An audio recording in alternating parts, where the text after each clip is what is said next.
I have already spoken about Guru last 3 talks. Today is the concluding talk I am going to share with you.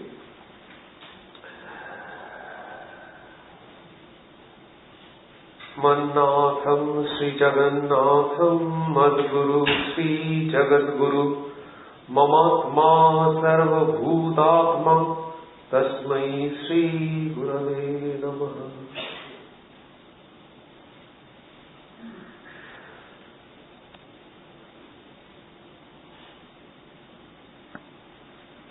I have already shared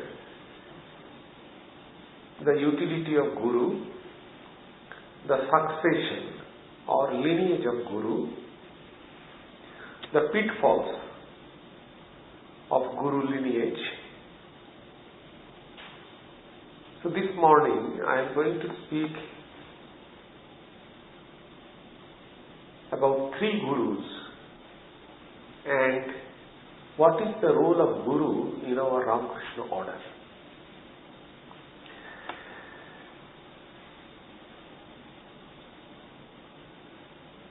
This topic is very simple yet very deeper. The need of spiritual teachers or Guru is it truly needed?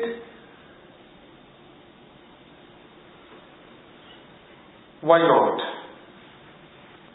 If we need teachers to learn music, if we need teachers to learn mathematics, physics, chemistry, why don't we have the teachers to learn spirituality? So there is no harm to have spiritual teacher, which is called Guru, preceptor, to learn spirituality. It is very simple answer, it is obvious. It is alright up to this. The problem starts when we read the Gospel of Sri Ramakrishna and the eternal companion. Those are the collections of Swami Brahmananda and what we see in reality.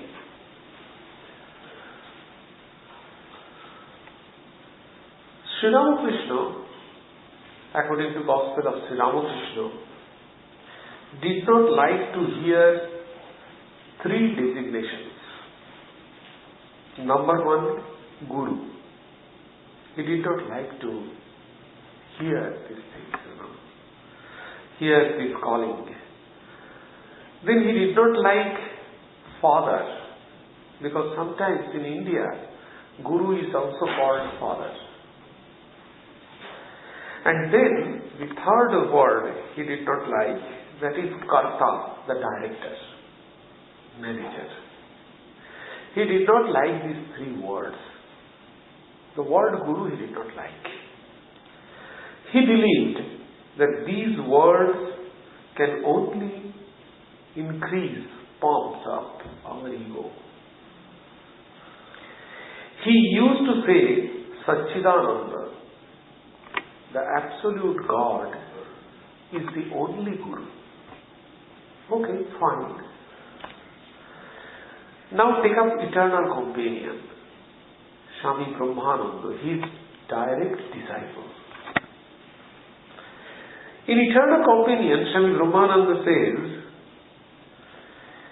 and he was the first president of our order, he says, but know this, there is no greater Guru than our own mind. So Sri Ramakrishna is saying, Guru is Satchidananda. Then his disciple, Swami Brahmananda, is saying, know it that your mind is your own guru. Contradiction. And what we are seeing in reality, I am sure that some of you have taken initiation from the human guru. So in reality we find neither our mind is guru nor the absolute guru, but there is another component which is the human guru. So how to resolve this contradiction? Is it really contradiction?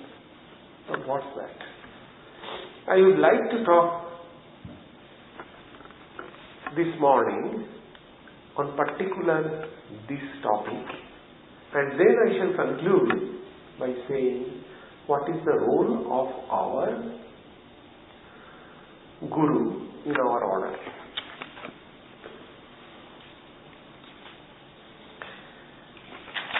I have already mentioned that there is a difference between Acharya and Guru in our previous talk. In the third volume of Complete Works, Swami Vivekananda discussed under Bhakti Yoga, chapter 5, the need of a Guru. There he says, we may study books all our lives. We may become very intellectual. But in the end, we find that we have not developed spirituality at all.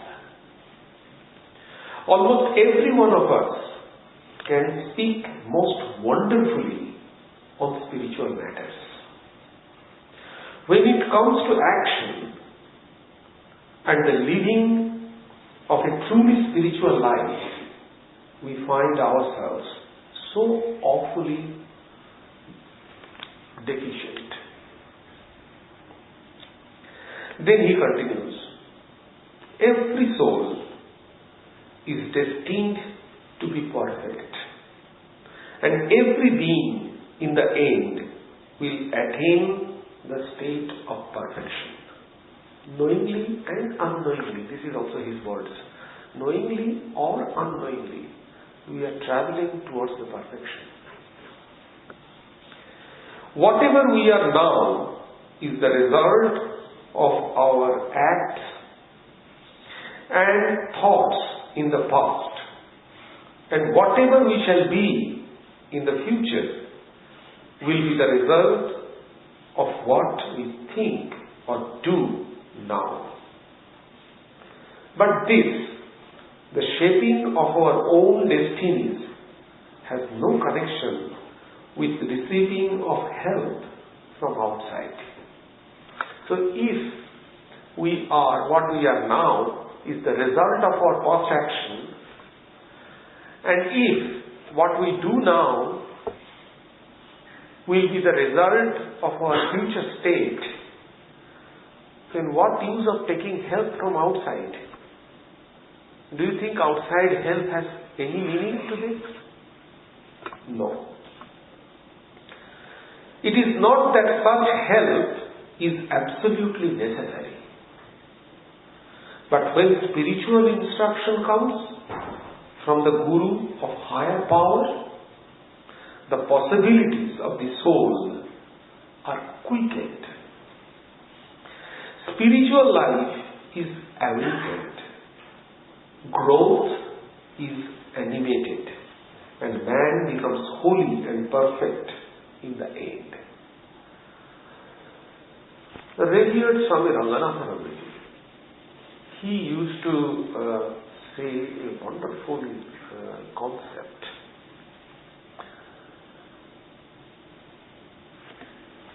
We were ape and super ape, and then according to Darwin, we are now Homo sapiens. So it is a kind of evolution. Okay? So this evolution, according to Swami Vivekananda, is the evolution of physical structure, the weight of the brain, But what about the evolution of the consciousness? We are the man of instinct. We are instinctual human beings. We are guided by our instinct. Animals guided by their instinct. Then what is the evolution of consciousness?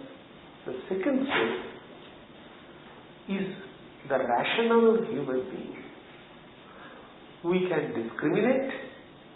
So these people are called rational human beings. So this is the next evolution.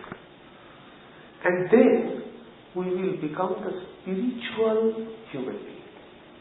So these are the evolution of consciousness. Now, evolution is inevitable. Whether you like it or not, the evolution definitely from ape to super ape. Nobody initiated that evolution, but evolution happens.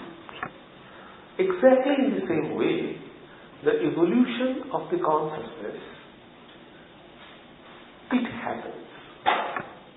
But if we get some kind of help, like spiritual help, the evolution is quickened. That is what Swami Vivekananda is saying. We don't need any help from outside. Because whether we like it or not, we are developing towards the fulfillment. But if we take this help, he said, but when spiritual instruction comes from Guru of higher powers, the possibilities of the soul are quickened. Spiritual life is awakened. Growth is animated, and man becomes holy and perfect in the end. This quickening impulse cannot be derived from books.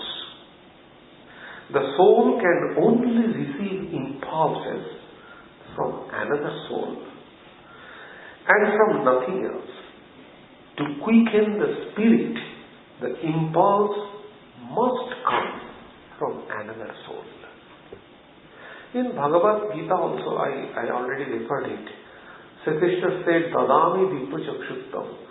Unless Arjuna was bestowed with a Dipachakshu, with a divine eyes, probably he could have not seen the Vishwarupa, the divine form of Sri Krishna.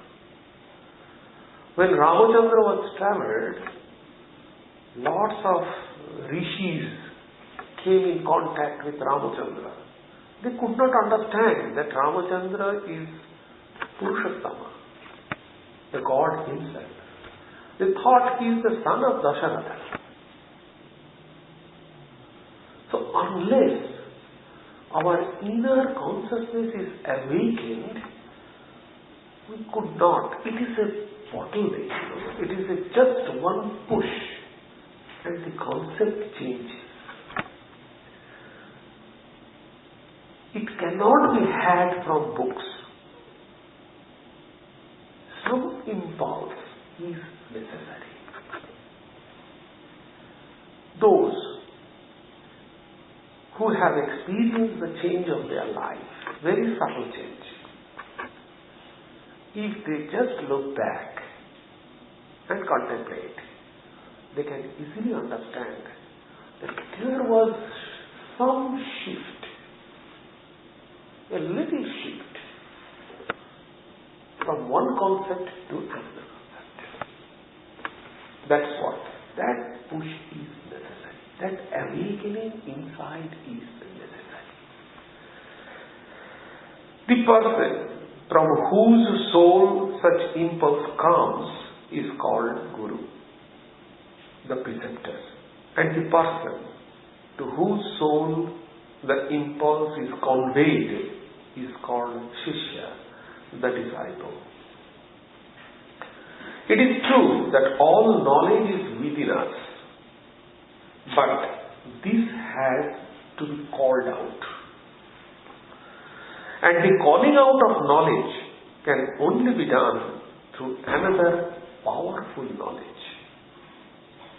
There is an interesting story in Purana. Narada, Narada was a very popular character in Purana. So Narada was well versed in scripture, and he was very qualified person in all the arts and science and scripture, everything. So one day, Sanat Kumar, he saw that Narada is profusely crying. It is very rare sight. So he asked Narada, why are you crying? You are always joyful. Why you are crying? Then Narada said, my only son died. So that's why I am very sorry. That is why I am crying. Then Sanat Kumar said, but you are well versed in scripture. You have studied all the Vedanta and all kind of Advaita scripture. You are master in bhakti. So why are you crying? He said, I don't know. I know what is death. But still, I cannot control myself. Then Sanat Kumar said, yes, I know. Why are you crying? Because you are Tattvajnani. You are the knower of theories, Tattva. But you are not the knower of Atmajnani. You are not Atmajnani. Let me teach you the Atmajnana. And then he taught him Atmajnana, the knowledge of self. Exactly the same way here, if we read books, if we do things, we will become knower of Tattva theories. But Atmajnana, the knower of self, is a little bit different. That Guru can do. Acharya can teach you the Tattva, the theories. But Guru can initiate you.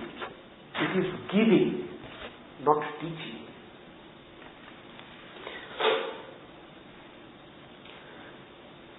Dead, inanimate matter never calls out knowledge. It is the action of knowledge that brings out knowledge. Even if the ordinary mind receives general instruction from others, it cannot experience the truth or reality. Because ordinary person, again, it is only the information. So information cannot do anything. By culturing information, our inner consciousness will be awakened. Holy Mother said a beautiful example. If you just take the sandalwood, you cannot sometimes get the smell out of it. But if you rub it on the stone, then only smell will come out. Unless the meat is charred, the card will not come out. So this charring is necessary. And then the knowledge, the inner soul will be awakened. This is not simple information. This is something awakening. That is spirituality.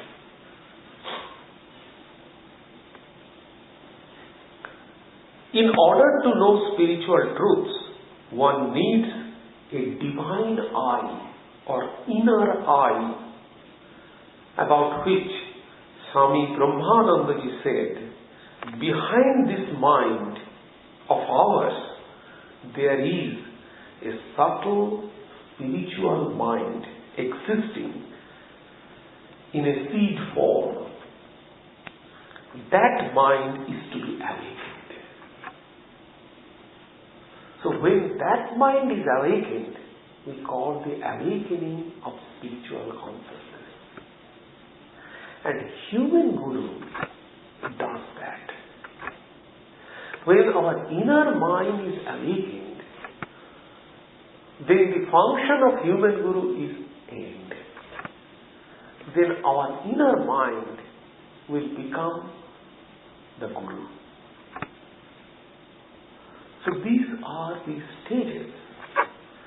Human guru initiates this awakening. And when mind is awakened, then our mind will be our own guru.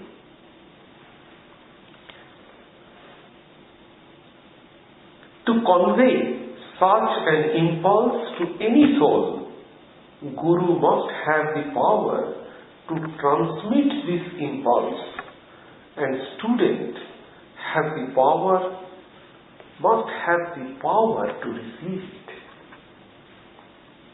The seed must be living seed, and the field must be ready for plowing.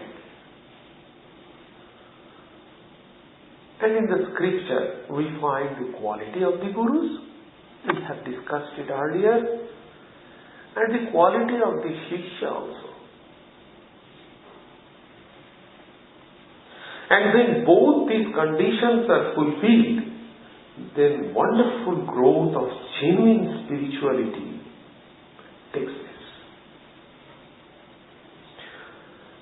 Ashcharya Bhakta Kushalasya Labdha. The Bhakta, the speaker, is Ashcharya, fantastic. And Kushalasya Labdha, who is receiving that, he is very skillful. Then only magic takes place. The true preacher of religion has to be wonderful capabilities, and the skillful shall his hearers to be.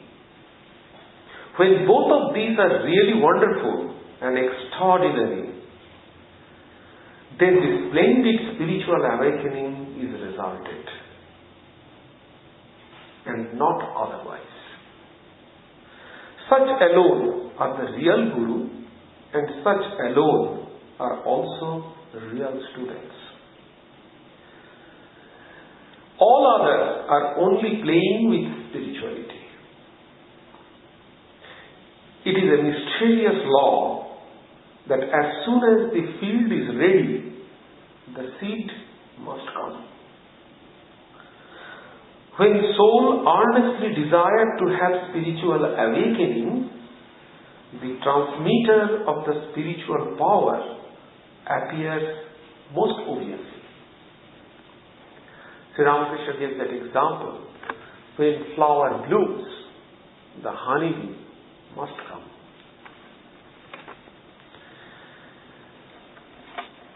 One danger I would like to refer from the part of receiver. I have already mentioned yesterday what are the pitfalls of this guru lineage. Sometimes some people feel pseudo-urge of spirituality. Just like if one of our near and dearer friends pass away, we think that, well, this world is zero. We have nothing to live in this world.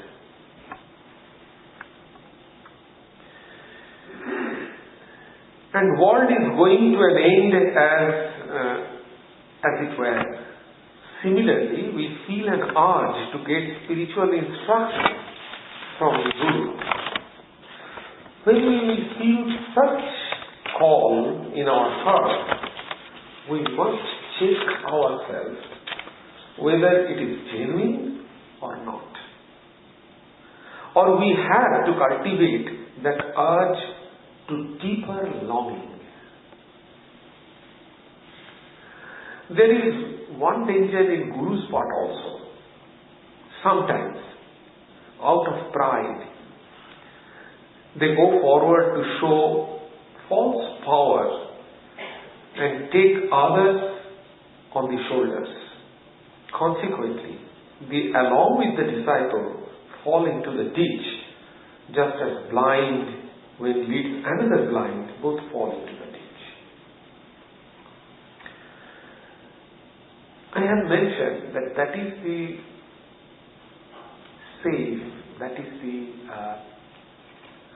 safest part of a proved, tested spiritual path. I have already mentioned in our previous talks. The human guru prepares our mind so that mind can contact the divinity and hold it. When that happens, our mind will become our guru. However, divine guru is the real guru, Satchidananda, the absolute guru. So we have come to know that what is the function of human guru and what is the function of our guru, of our inner consciousness, and how they are related. Now Sri Ramakrishna said the absolute Satchidananda is the only guru. How that can be related?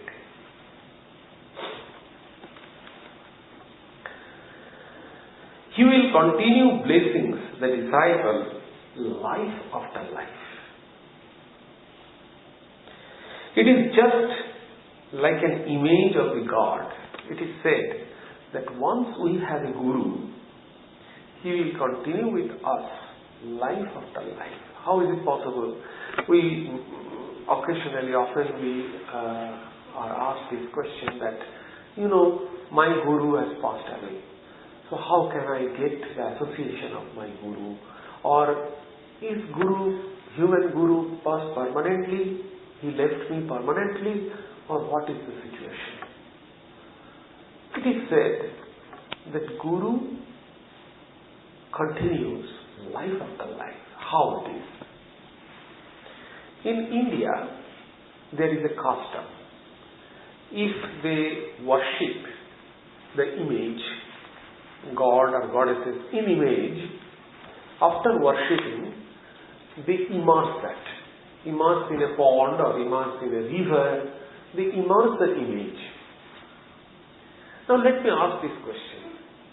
If the image is immersed, do you think God is living us with the image itself? No. The concept is God continues. Exactly in the same way. If the physical structure of Guru leaves us, do you think Guru leaves us?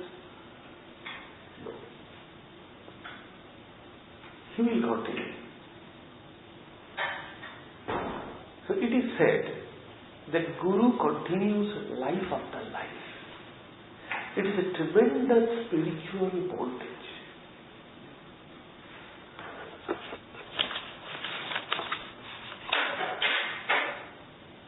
Similarly, the divine Guru will stay with us forever, whereas human Guru may disappear. As a human Guru once, Swami Brahmananda said, I am the bridge between the gap of known and unknown. The Absolute is unknown to us, but our human Guru is known.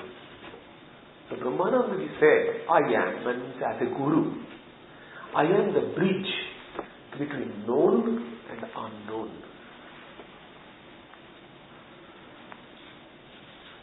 Between man and God. So Guru is the bridge between man and God. The human Guru is the agent who awakens the inner Guru and brings about the union of Jivatman and Paramatman connects it. Individual spirit and the Supreme Spirit to realize Satchidananda or Ishta Devata according to the devotional path or absolute. The human guru does not merely inform the disciple about the spiritual path. He instills faith in the heart of the disciple. It is not information. It is something giving. And I have also mentioned that faith is not the ordinary belief. It is the orientation of the soul towards the absolute. It is the awakening of the soul from the sleep of ignorance. This orientation, this awakening occurs only when the burning words come from the lips of an experienced guru. The preceptor and inflames the heart of the aspirant. The human guru removes the darkness of the ignorance surrounding or doubts such as which path to follow, how to follow, etc. We have this verse, just I have chanted. Andhakar tirarandasya jnananjana shalakaya. So, andhakar, darkness. Ignorance is the darkness. So we are in darkness. So he is just like a magic stick that touches our eyes and we can open our eyes. Jnananjana shalakaya.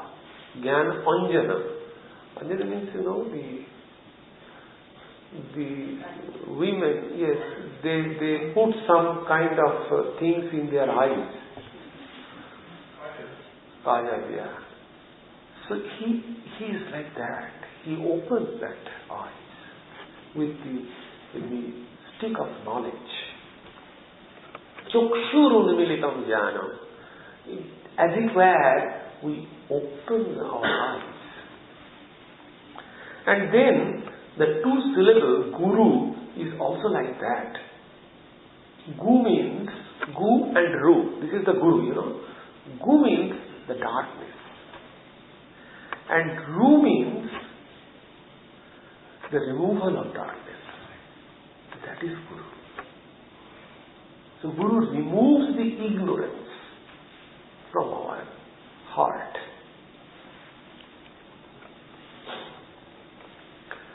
So then only we can connect with the Satchidananda. Satchidananda is the highest guru. He is the permanent guru.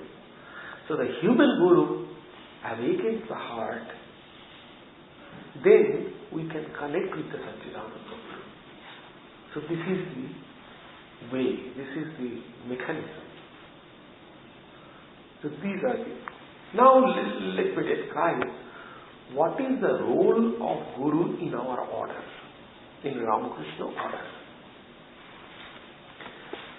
The main problem of our life is ego.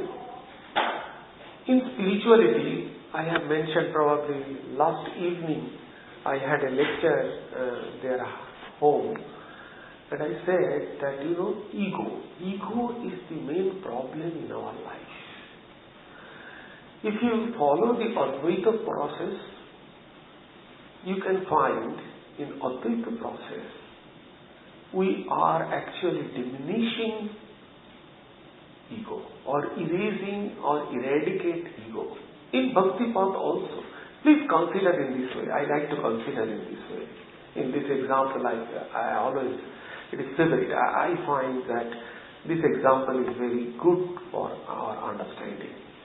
Please try to understand, it is a channel, okay? So channel is obstructed. So ego is obstructing that channel. Now if something is blocking a channel, what you will do? Either you will remove this channel, remove this blocking, remove this blockage completely, or you can make this blockage in such a way it will become the channel size. You make a hole there and the hole become a channel, just like a channel, the size, the diameter of the channel, and then you can really go. So the jnana path is cleaning this blockage and make it exactly the size of the diameter. It becomes bigger, the blockage becomes bigger and takes the diameter of the channel. And bhakti is just opposite, diminishing that blockage and remove it. Do you understand? In bhakti, the ego is becoming smaller and smaller and smaller. Bow down. Just simply flat. But in jnana, the ego is become bigger and bigger and bigger, so that it becomes identified with the bigger absolute.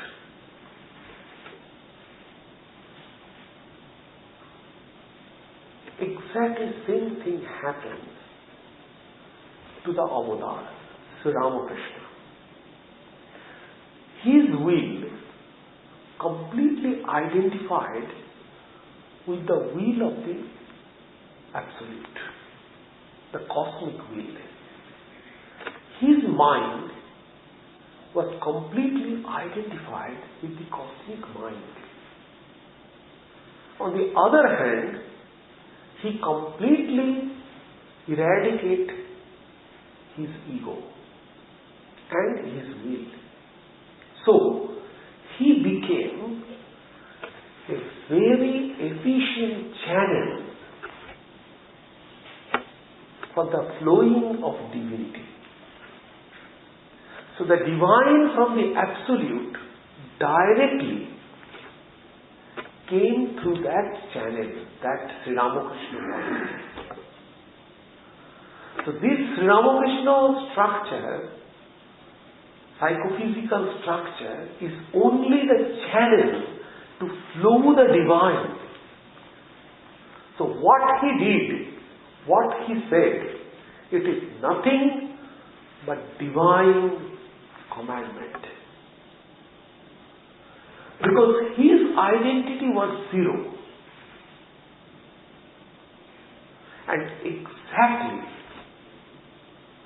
what the Ramakrishna Mission Guru, they are trying to do. Because they are following the same path, what Sri Ramakrishna showed them. Swami Shivananda, Mahapurush Maharaj, he said,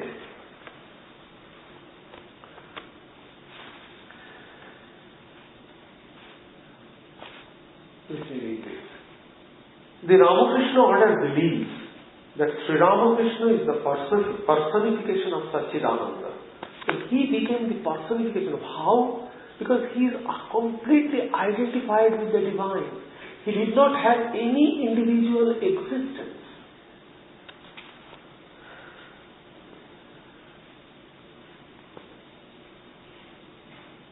So, Sri Ramakrishna is completely Satchidananda. Then the human guru becomes an instrument of Satchidananda. He acts as a catalyst who is offering the disciples at the feet of Sri Ramakrishna. Swami Shivanandaji, another direct disciple of Sri Ramakrishna, used to say, so this forms the attitude of total egolessness. So what he said, that Guru becomes completely egolessness, completely egoless. That's why the divine channel, he will become a divine connector from the absolute to the reality, to the immanent. So through him, the spirituality flows and awakens the heart of the disciple. That's why the instruction from Guru's lips is very important. And that Mahapurush Maharaj has explained. He said, we are nothing. As we are offering flowers of different color, different fragrance at the feet of Sri Ramakrishna, exactly in the same way, we take the devotees of different dimensions and we offer at the feet of Sri Ramakrishna. That is the function of human guru in Ramakrishna order. Again, Swami Gambhiranandaji, the 11th president of our order, used to say, we got the instruction of spiritual practice successively handed down from preceptor to disciple. We have followed the path and experienced the great benefit. It is experimentally proven path. So, this secret is being instructed to you for your benefit. So they have experienced this benefit. It is proven path, tested. So they are conveying this for the benefit of the many.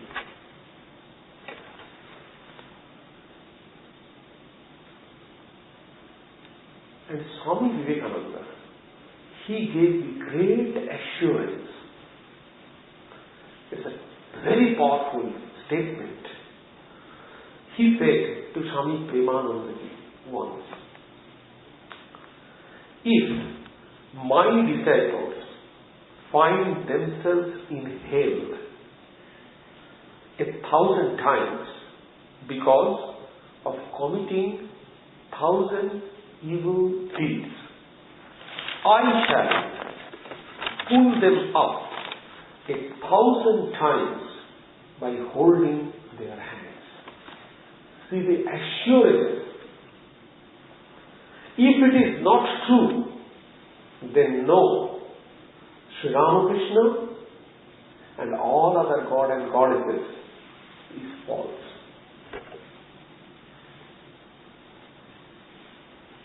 See the assurance a human guru can give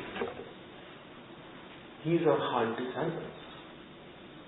And this power is coming from the source, the absolute. He said, if it is false, if it is not true, then Sri Ramakrishna and other God and goddesses is false. Means he is empowered by them.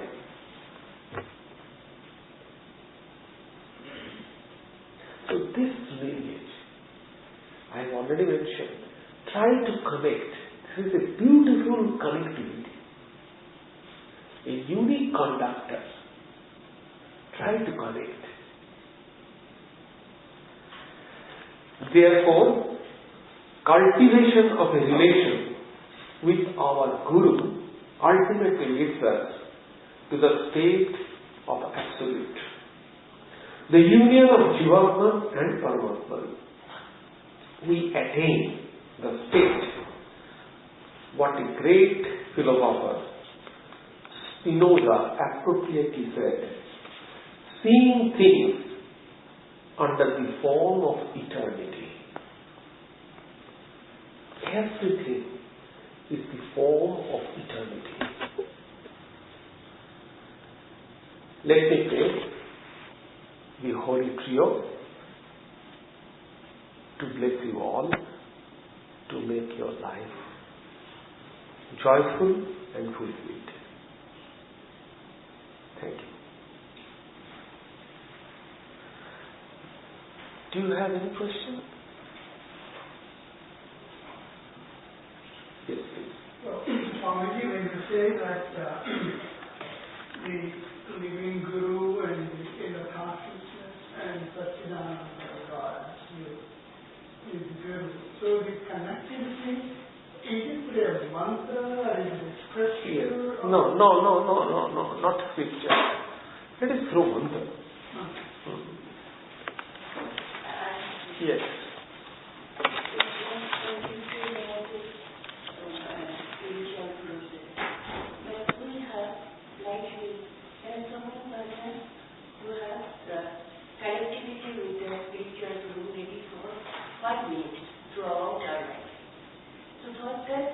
minute? I mean, is it possible? Yes, I have already. Yes. The same question was asked by someone. We asked the same question to our 12th Guru, Swami Bhuteshananda Ji. That, the disciples of Sri Ramakrishna were always in touch with Sri Ramakrishna. They lived with Sri Ramakrishna. But we cannot live. Even the Swamis, they got the initiation and they are posted in different places. So how they can get the connection or the association of Guru? The point is that it is not like physical anything. So Guru is always with us.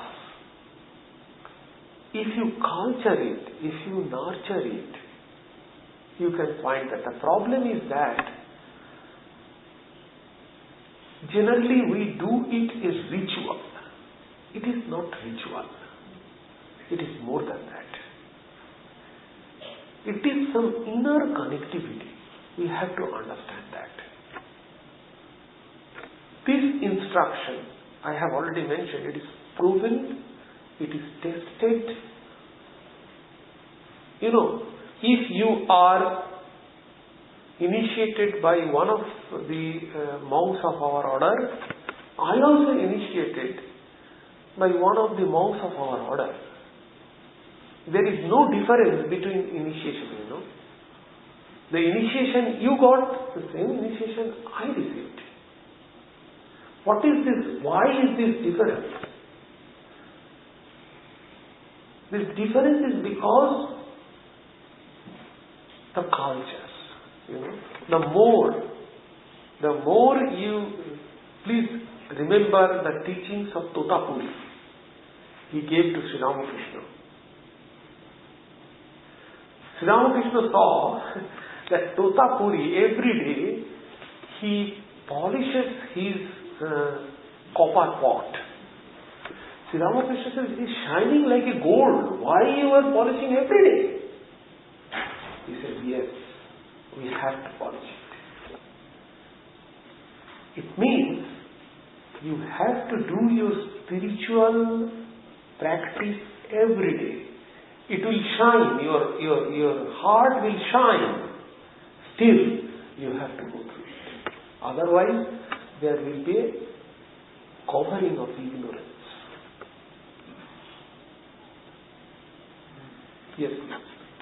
Is it true that the Guru will not be liberated till the disciples are liberated? Pardon? Is it true that the Guru's liberation will be delayed till the disciples' liberation? Well, it is, if you are talking about the human Guru, you are considering the human Guru. But the real Guru is Satchidananda Guru. The human Guru is only the channel. So our objective is to connect with the Absolute. He is the window.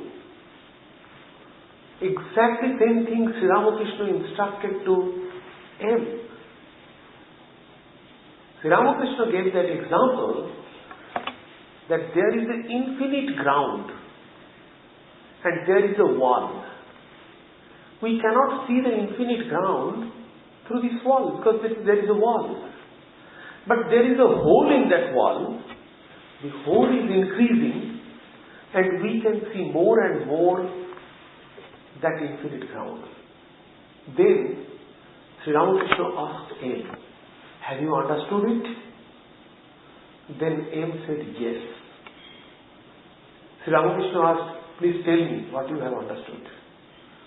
Then M replied, this wall, this hole is you. And this infinite ground is the infinite Satchidananda. Through you, we are visualizing the infinite Absolute. So you become bigger and bigger. If I can explore, this whole will become bigger and bigger. The more we can see the Absolute.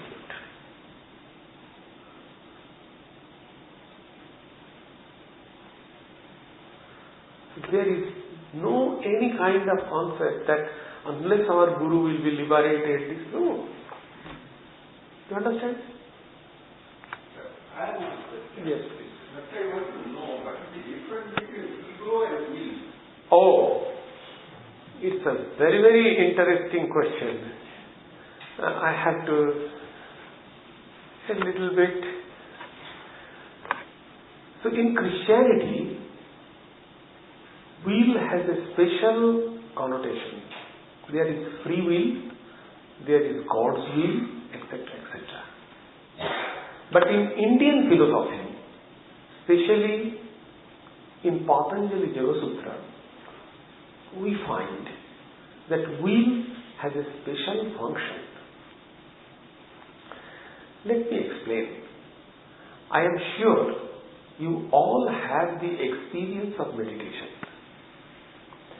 And what you are doing in meditation, as for example, those who are not doing subjective meditation, you are doing objective meditation. Means you are trying to concentrate your mind on particular object. Let us see that. But if we try to do that, generally what we see, the object is slipping away. Just it is flying somewhere else and we are trying to grab it and try to drag it. This is a kind of tug of war. Why this object is always flittering away? And who is actually initiating the mind to drag and to bring it under the focus? Our mind is doing everything, isn't it? We are trying by applying the force to bring it under our focus, isn't it? This is the function of will, according to Indian philosophy. The will is doing this. Applying our mind towards some object. This is the function of will. And what is the ego? There are two types of egos in Indian philosophy. Sri Ramakrishna said. One is the ripen ego, one is the tender ego. The ripen ego is our existence, sat. Unless we have ego, we don't have this sense of existence. I am. This ego is always with us. When we sleep, that ego functions. Because after our wonderful sleep, we say, I had a very good sleep. Who is experiencing that sleep? Ego. That is the right ego. It is not harmful. As long as it is there, our consciousness is there. Another is tender ego. This is the pumping. We pump it. It is the layers after layers ignorance is there. The shadow, the pseudo-ego. This tender ego says, I did that. I am XYZ.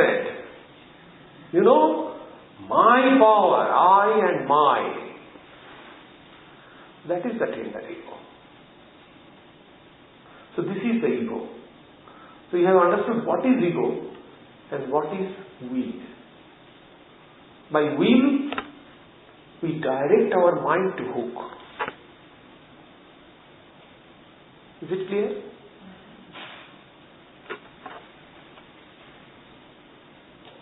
Yes. So, the Guru Param system seems to be more in the Vedic Hindu religion. But it is that Buddha invited. Yes. I have already mentioned, perhaps in first lecture you were not there. Yes, that's why. I said the lineage of Guru. Definitely, in Buddhism, in Jainism, in Pashupat, in Sikhism, His Guru Parampara is there. But he is the Guru of Buddha. Oh, Alar Kalam. There are two Gurus of Buddha. Read the life of Buddha intensely. You can find there are two Gurus. From one, he have learned his yoga. And then he learned spirituality from another. And he first joined to a sect. That is a sect, very austere sect. And he did the austerities. But he found that is not the proper way. The middle path is the actual way. Then he shifted to another, Guru. And he learned. And then he sat on the poetry and he attained the Buddhahood. And Jesus came. Yes, definitely. In Jesus' case also, there are two types of enlightenment. One is sudden enlightenment, and one is instructed enlightenment. Muhammad, what happens with Muhammad? Sudden enlightenment.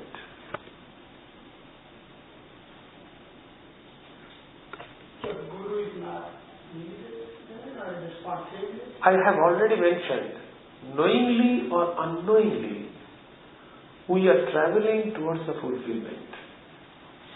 If you don't do anything, do all evil deeds, then also you will travel to the absolute. But in that case, you will take thousands and thousands of years of suffering. So evolution is the law of nature. If you arrange the proper environment, the process is faster. That is it. Yes. You mentioned that the guidance of the Guru continues through Afterlife also. after the Guru's life as well as afterlife. Yeah. So all of us existing now, is there a possibility that we have had guidance in the past and that Guru is still guiding us in our current ignorant state? It is working, It is working according to Indian philosophy. As long as we accept our rebirth, it is. That's why Swami Vivekananda said, somebody was asking, Swami Vivekananda said, we are born not as a tabula rasa. He used this particular word, tabula rasa. When we are born, we are not a clean slate. Our past samaskaras, we are carrying a bag. Our past samaskaras accompany us. Do you understand what I say? It is the belief of theology of Hinduism, Buddhism, or the Orthodox religion. This is the fundamental acceptance of Veda, rebirth. And the carry on of our samskaras and the fruits of work, karma theory. Anything? Yes. I'm not sure. So the understanding is that we accept our rebirth. What do you mean by that? Means it is a philosophy whether we are going to accept our rebirth or not. As for example, in Abrahamic religion, the concept of rebirth is not like that. There is resurrection. So the resurrection is always with us. Resurrection, every day is the resurrection. Because you are having your new life. What is resurrection? And when Jesus came after resurrection, It was not historical Jesus, it was divine Jesus. So this resurrection every day we should have. We should have every day we are taking birth of our elevated spiritual life.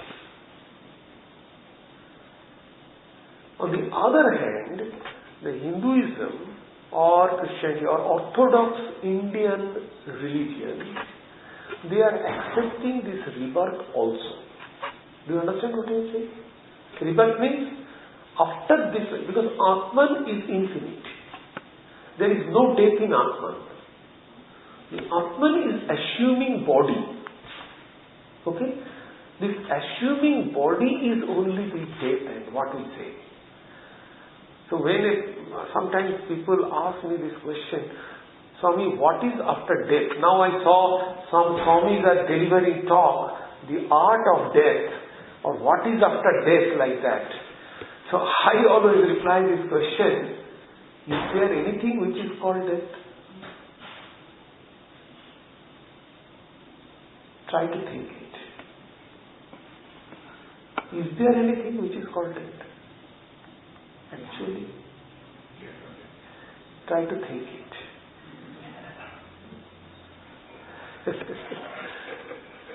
Do you understand what I am saying? So, the rebirth is assuming, the Atman is assuming another body. That is called rebirth. Atman, assuming body.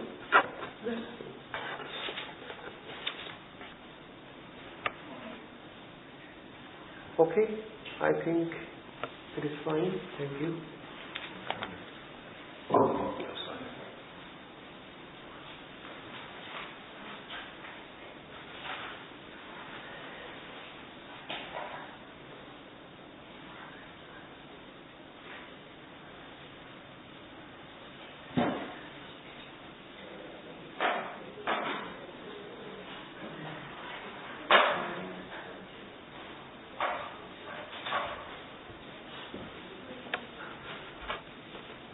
So thank you, Harad. That was the most beautiful lecture.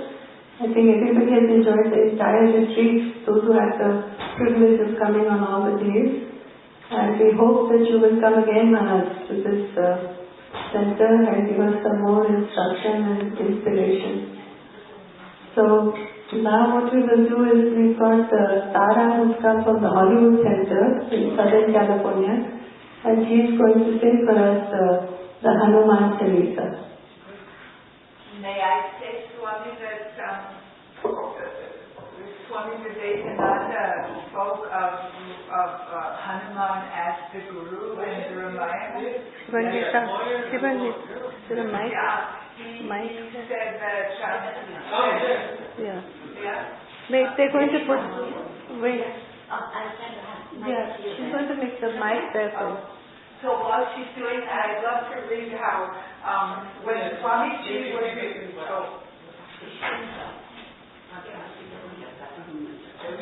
Hi, Barbara. Since you're speaking of Guru, it's so beautiful how you spoke of him. Okay, just a few minutes. Just a few minutes.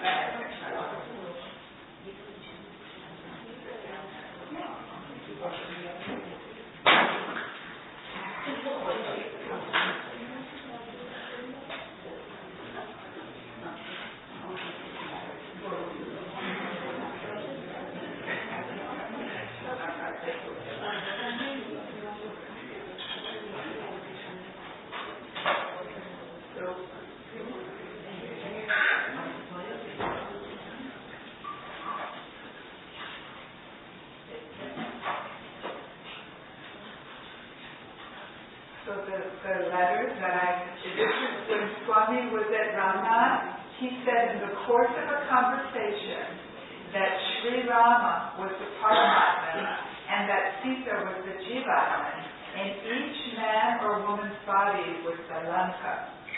The Jivatman, which was enclosed in the body or captured in the island of Lanka, always desired to be in affinity with Paramatman or Sri Rama, but the Rakshasas would not allow it, and Rakshasas represented certain traits of character. For instance, Vibhishana represented Sattva Guna, Ravana, Rajas, and Kumbhakarna, Tamas. Sattva, well, we know, you know what that means. So these gunas keep back Sita, or Jivatman, which is in the body, or Lanka, from joining Paratma, or Rama. Sita, thus imprisoned and trying to unite with her Lord, receives a visit from Hanuman, the Guru, or divine teacher, who shows her the Lord's ring, which is Brahmajnana, the supreme wisdom that destroys all illusions, and thus Sita finds the way to be at one with Sri Rama, or in other words, that Jivatman finds itself one with Paratma. And it's relevant, I think, that he carries the ring in his mouth. That is the initiation. Everyone shows the ring, That is the secret initiation of Sita's mind. Yeah.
Kanna